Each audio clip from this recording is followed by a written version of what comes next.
What's Up Kansas City? I'm your host, Karis, the Karis Harrington Show. We are joined today by Miss Tukul. How are you? I'm great. She is a poet extraordinaire. She's also an author. In Kansas City, I've had the opportunity to listen to her today, and she is an amazing talent. Tell our viewers just a little bit about how you started in poetry. What was that like for you? How old were you? Oh, wow. I started in poetry, I guess it was about 6 or 7 years ago. It was after a bad breakup. And That's how good art starts, definitely. And I quit writing for a while, and then I actually had a good friend who was a stand-up comedian, and so we would go to open mics, and I would hear other poets, and I'm like, I could do that. And so one day I just got up and performed my first poem, and I was in love. Okay, so it amazes me when I see poets that are not just great written poets, but also amazing spoken word artists as well. Thank you. Would you consider yourself either more attuned to one than the other? Yes, I write my poems for them to be spoken. Okay. So if you see them in writing, they're not in the traditional poetry format. They won't be grammatically correct at all because they're meant to be a message. And so that message obviously comes forth much more clearly when you're able to speak them and actually connect with the energy in your audience. Absolutely, absolutely. That's the important part. Why have a message if nobody can hear it? I got you. Or get so it. Talk to us a little bit. Kansas City, again, I mentioned that Tukul is an author as well as a poet. Talk to us about the book. What is that project like? What was it like for you to put it together? Oh, man. It was great. It was actually my mom's idea, Okay. and it's the collection of all my poems. It inadvertently really happened. I'd just been keeping record of all my poems that I had been writing, and I thought to myself, I said, why not write a book? Get it to the world. Right. And the process is nothing short of tedious, but the feeling that I got when I got my books in my hand with the author as me, the sense of accomplishment is really unparalleled. And it's a great example for my peers, is more so. Definitely. And you're relatively young, but I want to say that, you know, the passion comes through so clearly in your artistry. And not just the passion, but just the real world experiences that you've had. Talk to us a little bit about what it's like to write. Is there a thought process that you follow each time as you're writing? No, it just really falls from the sky. I really have to be moved to write a piece. So unlike some of my other poetry counterparts, they have books and books of poems, but it just comes from an event, a stray thought, a comment I might overhear that will then turn into a piece.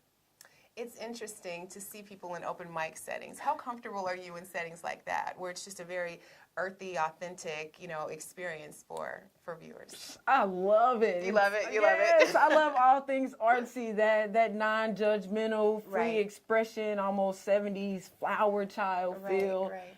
You just really can't beat it because so much of ourselves have to be so suppressed for so many reasons, jobs,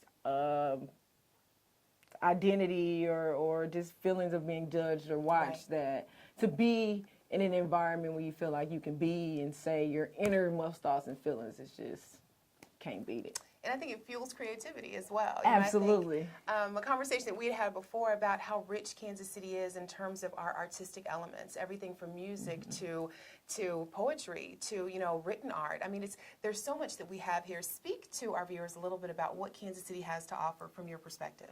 Oh man, Kansas City is a gold mine, the most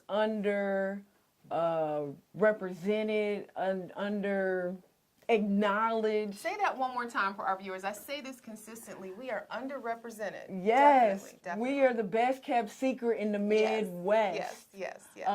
People, if you don't know, people travel from around the world to come be on our art scene, and we are the only ones lost to it. So if you're watching this, get involved, go check it out, and support with your time, money, positive comments, because we always need those as artists. Definitely. How important is that? And I'm just going to kind of stay on that point for a moment.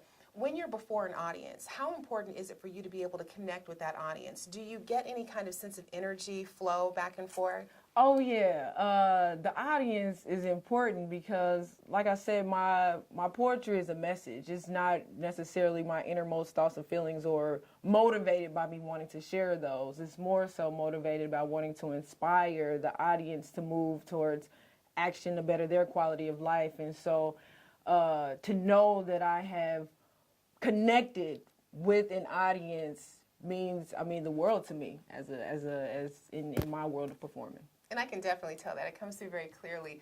Beyond the Block, Kansas City is the title of her book. Where did that title come from? Beyond the Block, well, I'm going to try to keep it short. So beyond the block means not just getting beyond your physical block, but to understand how your upbringing, where you grew up on your block, whether that's high rises of Harlem or wherever, plays a role in the blocks that you develop that stop you from reaching your full potential. So, and I'm going to stop you right there. It probably is noteworthy that she is working on her master's in psychology, because you went really deep right there. Really deep. So I want to make sure everybody understands. And, you know, I say that in just a little bit, but there's some seriousness there, too, because not only do you have the passion and the artistic talent, but you have some educational influences that I think cause you to be able to see poetry a different way, and also to be able to filter through the experiences to get to a passionate delivery. And I think that's powerful. You know, I think there's a great balance there of you know, the diversity in education and also just that raw talent, and definitely a genuine gift. Oh, thank you. So thank you. Kansas City, I want you to be able to see her work and to hear her work. Where can people reach you if they want to get a hold of you? I'm on Facebook at Debonair. That's Deb, like short for Deborah, and Onair, like a last name, O-Nair.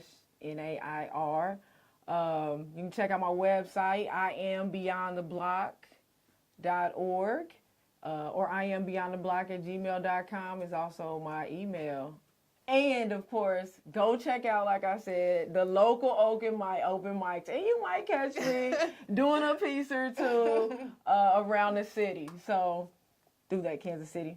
And I want to thank you so much for joining us. In Kansas City, please don't sleep on this girl. She is amazing. She's an amazing talent, and I want you to be the benefactors of what she has to offer us.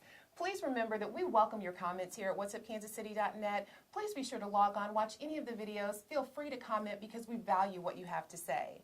Also remember that an investment in your community is actually an investment in yourself. whatsupkansascity.net. We'll see you soon. CMG wants you to always remember, the victory we call success goes to the best prepared. When you invest in your community, you're really just investing in yourself. Thanks.